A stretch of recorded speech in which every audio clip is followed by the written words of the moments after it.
En nuestro tercer año de matrimonio me quedé embarazada. Él me fulminó con la mirada, apretando los dientes. No te he tocado y dices que estás embarazada. Bajé los ojos y murmuré, sí me tocaste.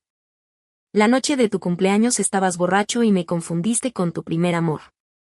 Para compensarme, John transfirió 10 millones a mi cuenta y empezó a tratarme como un tesoro. El día que su primer amor regresó del extranjero, me quité el falso bebé del vientre, dejé el acuerdo de divorcio firmado y huí. Medio año después me encontró en un club de lujo rodeada de modelos masculinos. Sonrió con burla. Cariño, me ha costado encontrarte. Cuando le llamé para decirle que estaba embarazada, guardó silencio 3 minutos antes de preguntar dónde estaba. Respondí que en el hospital de la ciudad.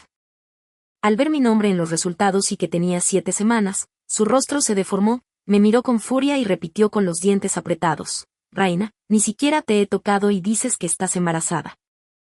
La enfermera me miró horrorizada y luego con compasión, mientras yo bajaba la vista y susurraba que me había confundido con su primer amor estando borracho. Tras un largo silencio, John dijo con voz grave, ya que estás embarazada, ten al niño. No te trataré mal. Esa noche ingresó 10 millones en mi cuenta, según él como compensación. 3 años atrás, su familia le obligó a casarse y me eligió a mí, recién graduada, ingenua, fácil de controlar y necesitada de dinero. Durante esos 3 años fui una esposa ejemplar, sin darle problemas. Teníamos el título de marido y mujer, pero no la realidad, pues él amaba a otra y nunca me tocó.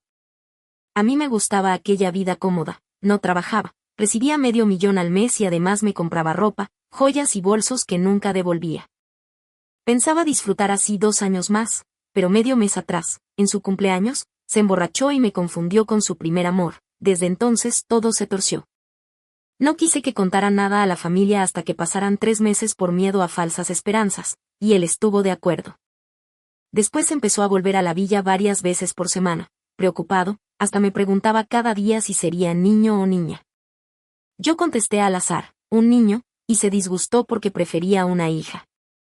Tras 15 días de trato de reina, regresó su primer amor. Cuando Nell volvió a Estados Unidos, John dudaba si ir a recogerla. Yo sonreí y le dije que el bebé y yo éramos generosos, así que se marchó. Apenas salió, yo subía por la maleta que tenía preparada, dejé el divorcio firmado sobre la mesa y huí a otra provincia, donde me oculté medio año. Mis amigas me convencieron de salir y, en un club, pedí 2 modelos. En ese momento John entró con rostro helado, se sentó frente a mí y ordenó, ven aquí. Obedecí, me atrajo a su regazo y puso la mano en mi vientre, ¿dónde está mi hija? Avergonzada, me delaté sola, y él sonrió, ¿se te escapó o nunca estuviste embarazada? La verdad salió a la luz, nunca estuve embarazada, falsifiqué los análisis para sacarle dinero, porque Nell ya iba a volver y nuestro acuerdo de 5 años se rompía. Calculé mis pérdidas y fingí embarazo como compensación. En realidad aquella noche solo durmió, no me confundió con nadie. Yo imploré, John, me equivoqué, pero él me levantó la barbilla y respondió frío, esto es fraude, puedo llamar a la policía. Le supliqué que podía devolverle todo, pues no había gastado nada en 6 meses huyendo de él, pero replicó, no quiero tu dinero, quiero a mi hija. Me obligó a regresar a la villa alegando que el agua derramada no se recoge y lo mismo pasa con el dinero, ya que me lo dio, debía darle a su hija a cambio. Yo le solté con sarcasmo, ¿crees que soy hermafrodita y me basta conmigo misma? Él arqueó una ceja, después de tantos años de matrimonio, no has cumplido tus deberes como esposa. Le recordé nuestro acuerdo inicial, que no me vendería, pero él insistió que nunca lo habían dicho. Esa noche, al salir de la ducha, lo encontré en la cama semidesnudo, me levantó las sábanas con una sonrisa afilada y me hizo señas para que me metiera con él. Haz un bebé. Pero dudé. Estoy con la regla. La sonrisa de John se congeló en su rostro. Al segundo siguiente se levantó de la cama y me cargó en brazos. Frunció levemente el ceño. Estás con la regla y descalza en el suelo. ¿Ya no te duele el estómago? Me tumbó suavemente en la cama, llamó a Antuña para que bajara a prepararme una taza de agua con azúcar moreno y solo relajó el ceño después de verme terminarla entera.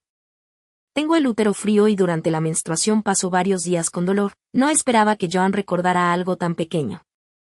Tras beberme un gran vaso de agua de jengibre con azúcar moreno, me encontré mucho mejor y le di las gracias de corazón. Él bufó con frialdad, me dio la espalda y se tumbó. ¿Vas a dormir aquí esta noche?, pregunté confundida. Extendió su gran mano, me atrajo a sus brazos y lo demostró todo con sus actos.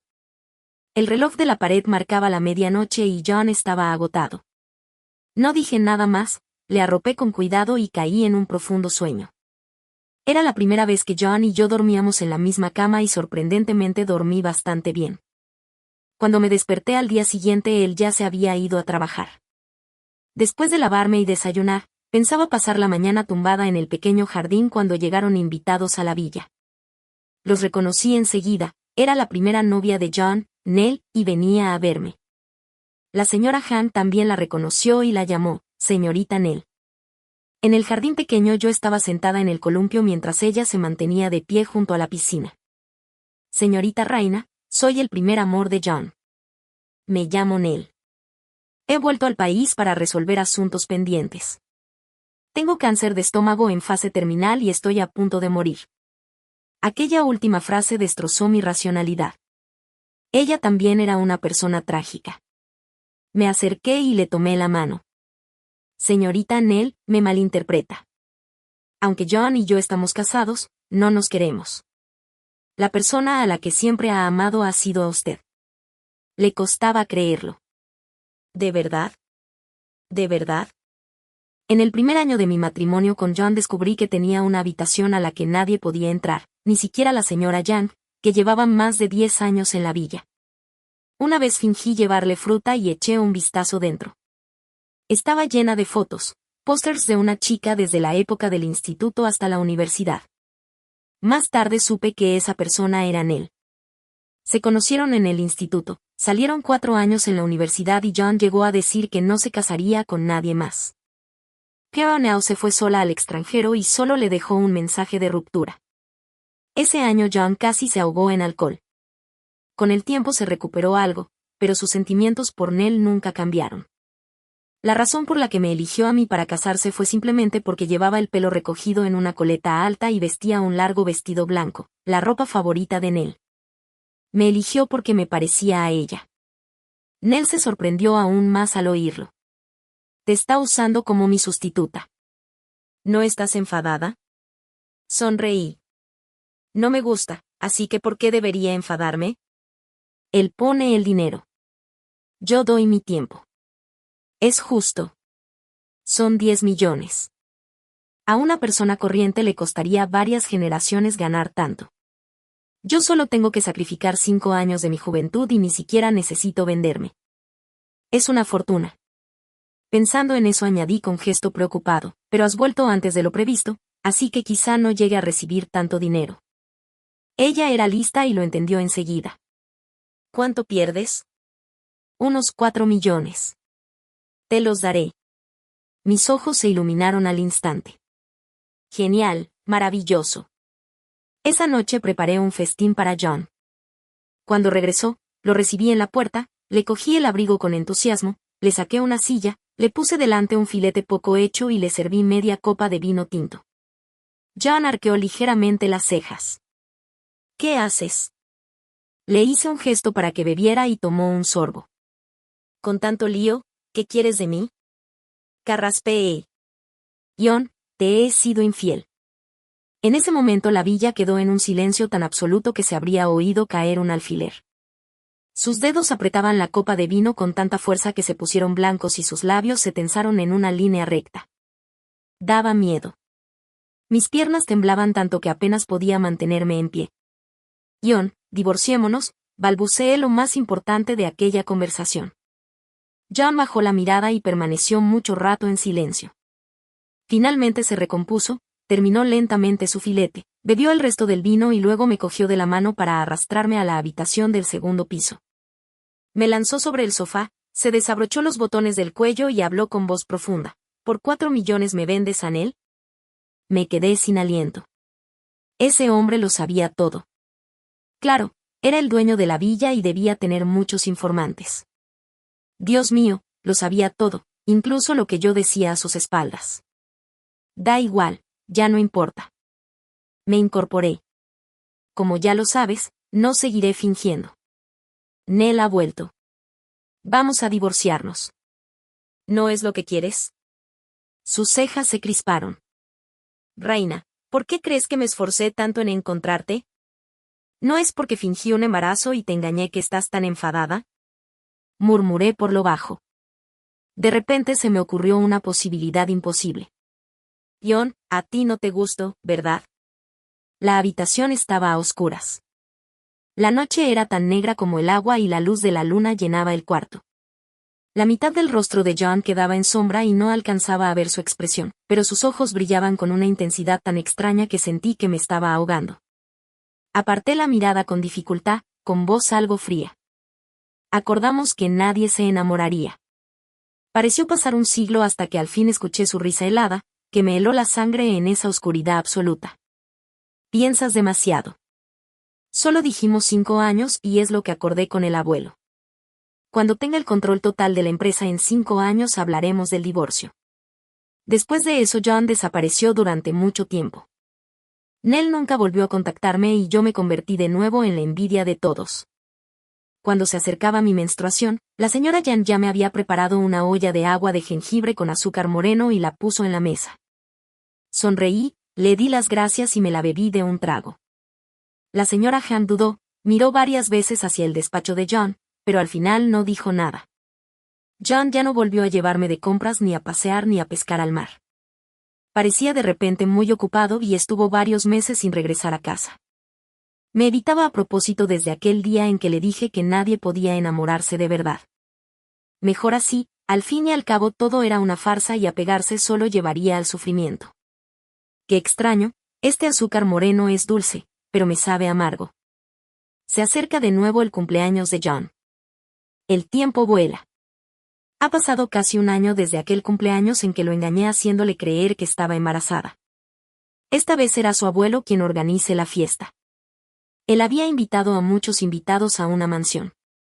La noche de mi cumpleaños, John me llevó a una sastrería privada para escoger ropa y joyas. La dueña era una mujer extranjera muy hermosa, rubia y de ojos azules, que hablaba un chino fluido y, mientras me medía el pecho, me preguntó con una sonrisa qué estilo quería. Pensé un momento y respondí que algo digno, porque ahora era la esposa de J y debía hacerlo para no avergonzarle, pero aquella mujer me miró de arriba abajo varias veces y sonrió con un significado oculto. Hoy es el cumpleaños de John, ¿por qué no pruebas con otro estilo?, dijo. Cuando salí con un vestido rojo, John estaba junto a la ventana hablando por teléfono y, al colgar, se giró y vi claramente un destello de asombro en su mirada.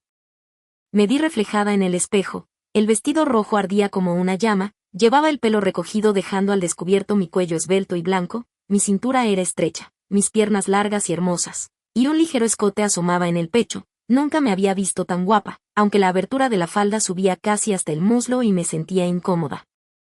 Dudé en cambiarme, pero él no dijo nada, solo tomó un collar de rubíes y me lo colocó con sus propias manos alrededor del cuello, murmurando con calma que no hacía falta cambiar, que estaba bien así. La gema brillaba deslumbrante y sus dedos rozaron mi piel haciéndome estremecer de repente. Al entrar con John, todas las miradas se volvieron hacia nosotros, algo a lo que ya estaba acostumbrada tras más de 3 años a su lado, pero esta vez no solo eran mujeres quienes me miraban, sino también muchos hombres.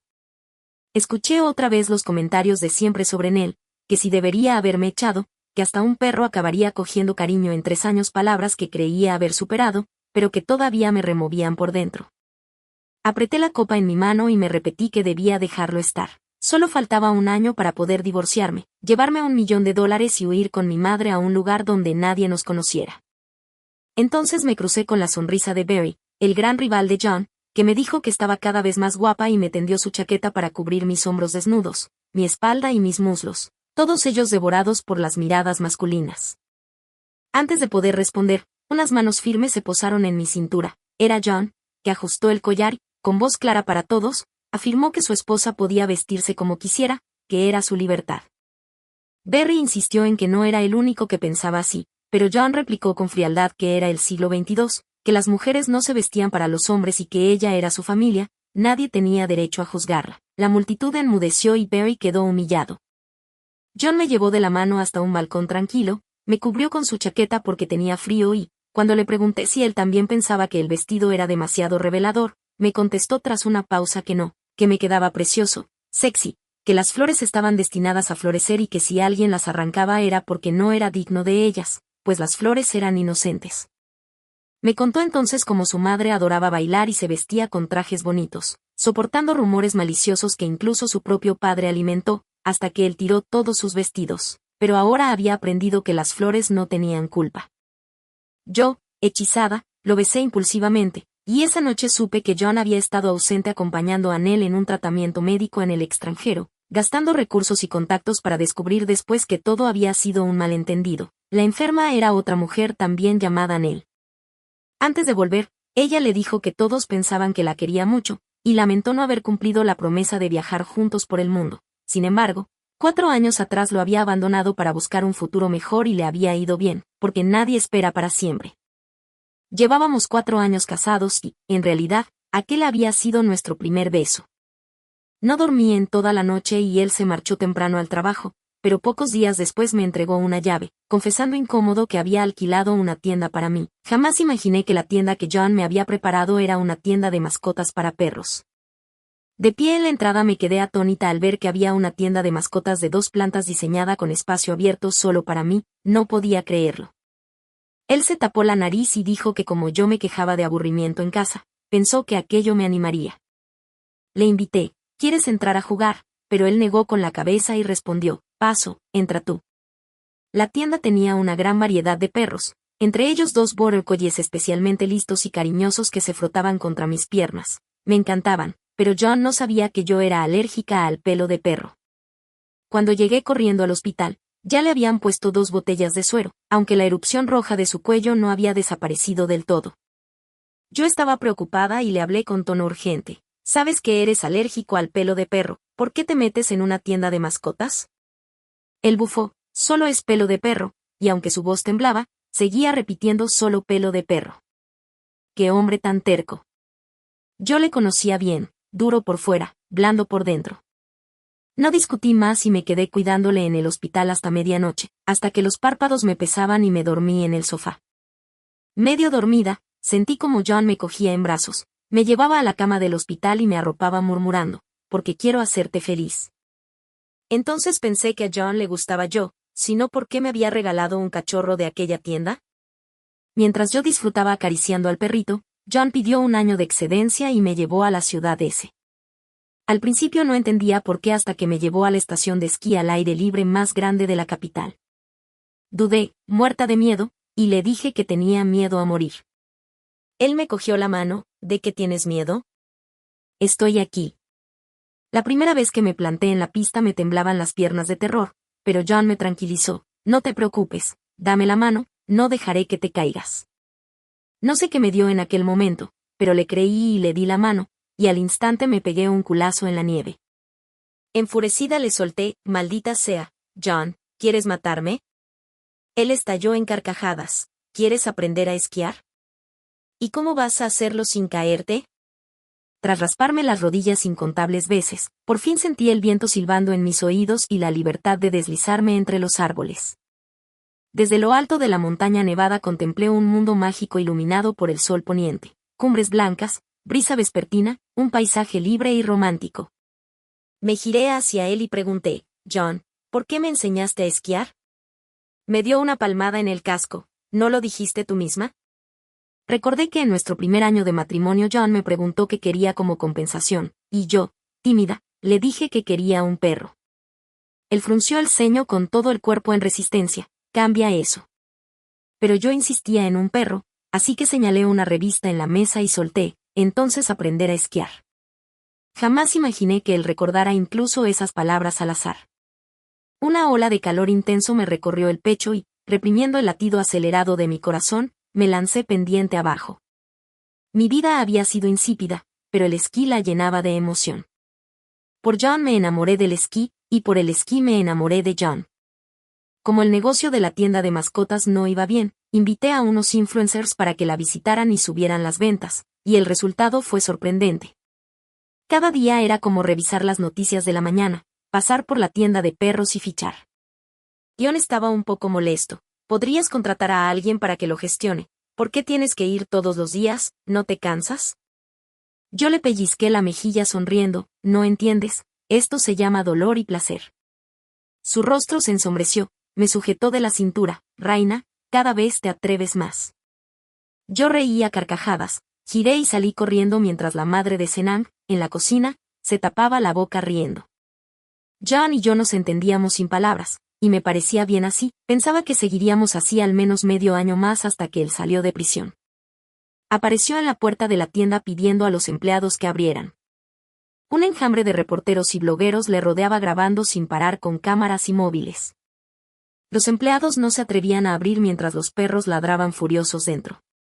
Él gritaba mi nombre, escupiéndome insultos. ¿Y qué si es Raina?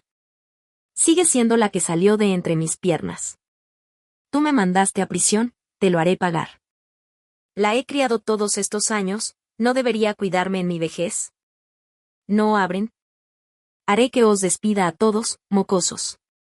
Y a esos animales me los cargo a todos. Me mordí los dedos con rabia. ¿Por qué lo habían soltado antes de tiempo? ¿Cómo sabía que yo había abierto un negocio aquí? ¿Quién le ayudaba en la sombra? ¿Buscaba vengarse de mí o de John? Antes de averiguarlo, alguien me señaló, Raina. Una multitud se abalanzó hacia mí, y al frente estaba mi propio padre, al que yo misma había enviado a la cárcel. Al verme, su actitud cambió de golpe y se puso a enjugarse las lágrimas con las manos. Miau, miau, me hiciste buscarte tanto. Papá sabe que se equivocó, nunca volveré a pegar a tu madre, dime dónde está. Fruncí el ceño, ¿para qué la buscas? Es mi mujer, claro que tengo que buscarla. Me mordí el labio inferior, sabes que es tu mujer, ¿y no lo pensaste cuando la dejaste en coma a golpes? La multitud contuvo la respiración y el rostro de Ko se ensombreció, aunque, como conteniéndose, forzó 2 lágrimas. Todo fue culpa de papá. Miau, miau, dime dónde está tu madre. Papá de verdad sabe que estuvo mal y la echa mucho de menos. Diciendo esto intentó cogerme la mano, yo, asqueada, me aparté de un tirón, y para mi sorpresa él se dejó caer a un lado fingiendo que yo le había empujado. Miau miau, soy tu padre. ¿Cómo puedes pegarme? La gente empezó a murmurar, decían que era una hija desnaturalizada, que maltrataba a su padre, que no tenía modales. Los periodistas y los influencers me enfocaban a la cara con cámaras y móviles, preguntando por qué había mandado a mi padre a prisión, por qué no lo cuidaba, por qué era tan despiadada. Mis uñas se clavaban en la carne y me costaba respirar. Cole trató de incorporarse, miau miau, papá, de verdad. No terminó, porque una mano grande y firme me atrajo a un abrazo cálido. De inmediato, el lugar quedó rodeado por guardaespaldas a varios metros de distancia. Al alzar la vista me encontré con la mirada preocupada de John, y se me humedecieron los ojos. Mi madre había sido una belleza famosa en nuestro pueblo, le encantaba bailar y aprendió ballet por sí sola durante 10 años. Su aspecto y su figura no tenían rival en la zona. Antes incluso de tener edad de casarse, ya había pretendientes haciendo cola en la puerta de la casa de mi abuelo, pero ella no eligió a ninguno, eligió a un joven del taller artesanal que fabricaba tuberías, y ese era mi padre, Ko. Mi abuelo nunca estuvo de acuerdo con el matrimonio, pero mi madre se empeñó, y al final no pudo disuadirla. Nací en el 2º año después de que mi madre se casara, en aquel entonces era muy feliz, mis padres y mis abuelos me querían mucho, pero mi abuelo estaba enfermo y falleció cuando yo tenía 4 años, y al año siguiente también murió mi abuela. En esa época mi padre fue bastante considerado con mi madre, la acompañaba, la consolaba y la ayudaba a superar aquel dolor, hasta que cuando cumplí 10 años nos mudamos del pueblo a la ciudad y alquilamos un pequeño piso de unos 50 metros cuadrados en la 2ª planta de un bloque residencial. Mi madre quería salir a trabajar para ayudar a mi padre, pero él no se lo permitía, le decía, quédate en casa y sé guapa, del dinero me encargo yo.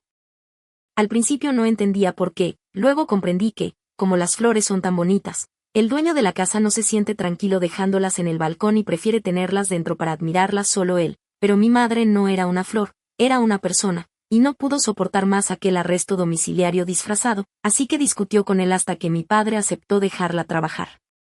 Ella se convirtió en profesora de danza en una escuela primaria y además consiguió un puesto como bailarina principal en un grupo de baile en la plaza, y en esa época solía tararear canciones mientras cocinaba la cena. Pero a la mayoría de la gente no le gusta ver a otros felices y los vecinos empezaron a murmurar a sus espaldas diciendo que vestida así quién sabía lo que hacía fuera de casa. Era simplemente un vestido de danza ajustado, una prenda completamente normal, pero para ellos era una provocación.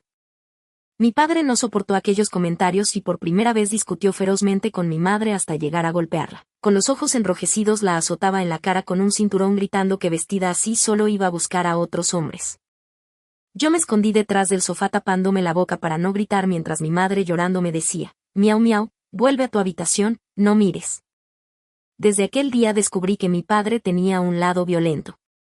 En el segundo semestre de mi segundo año de secundaria volví de vacaciones y al entrar en casa percibí un fuerte olor a alcohol. La habitación de mi madre estaba iluminada y se oían gemidos entrecortados. Al abrir la puerta la encontré acurrucada en un rincón, ensangrentada y casi sin vida, con la cabeza herida y los cristales de la ventana rotos, seguramente porque Cole la había golpeado contra ellos. Cada vez que bebía la maltrataba con más brutalidad. Del baño salió el sonido de la cisterna y entonces él apareció de la oscuridad, se quitó el cinturón, me miró con una sonrisa falsa y dijo, miau, has vuelto, justo a tiempo. Cuando levantó el cinturón, mi madre se interpuso para protegerme con su cuerpo, y en medio del caos yo agarré una barra de hierro que había comprado por internet y le golpeé con todas mis fuerzas. Quedó inconsciente, aunque no muerto, y aproveché para llamar a la policía. Cole había dejado a mi madre con una conmoción cerebral y la mente destrozada, y gracias a mi testimonio y a las pruebas en video fue condenado a 10 años de cárcel. Yo tenía entonces 15 años y cursaba tercero de secundaria. Tras aquello, sus familiares nos dieron la espalda, pero mi tío me apoyó hasta que terminé el instituto y mi tía, que era una buena persona, cuidó de mi madre enferma mental durante 3 años sin quejarse.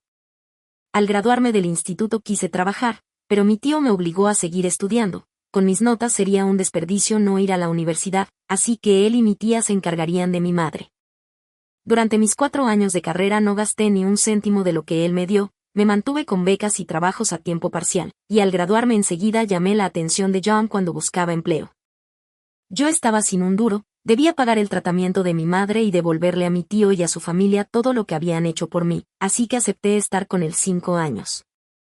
A veces me odio, porque si no hubiera existido, mi madre no habría tenido que soportar tantos años de maltrato. Siempre lo supe. Cada vez que me pegaban ella se sentaba a mi lado a llorar sin dormir. Seguramente ya no quería seguir viviendo, pero aguantaba por mí, porque sabía que si se iba, quien terminaría destrozado por mi padre sería yo. John me abrazó con fuerza, me miró con lástima y susurró temblando, ¿cómo conseguiste soportarlo entonces? A partir de ahora estaré siempre contigo, no dejaré que nadie te haga daño. Rea, no llores, me rompes el corazón. Sus lágrimas calientes cayeron sobre mi cuello, quemándome el alma.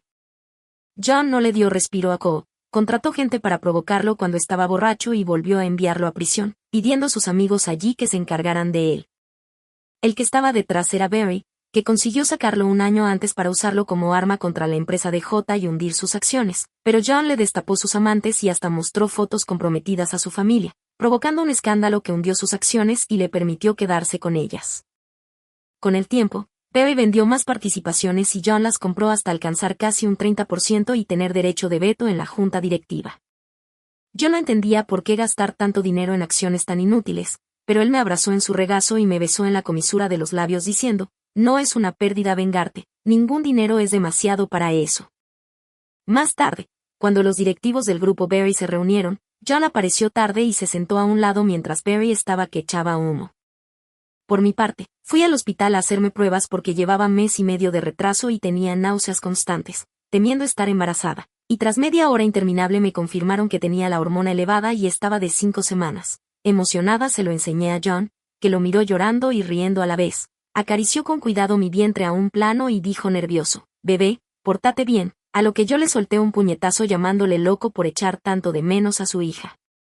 Cuando se cumplió el contrato de 5 años, me regaló un viaje alrededor del mundo. Vimos auroras boreales en Islandia, la puesta de sol en Bali, volamos en el globo más grande y hermoso de Turquía, cruzamos el desierto del Sáhara y vivimos el romance en París. En la costa de California nos encontramos con él, que llevaba un niño en brazos junto a un rubio apuesto, y John y yo decidimos de común acuerdo no acercarnos a saludar. Seguimos caminando y lo dejamos atrás, porque tuvimos la fortuna de no quedar atrapados en el pasado ni perdidos en nuestros sueños.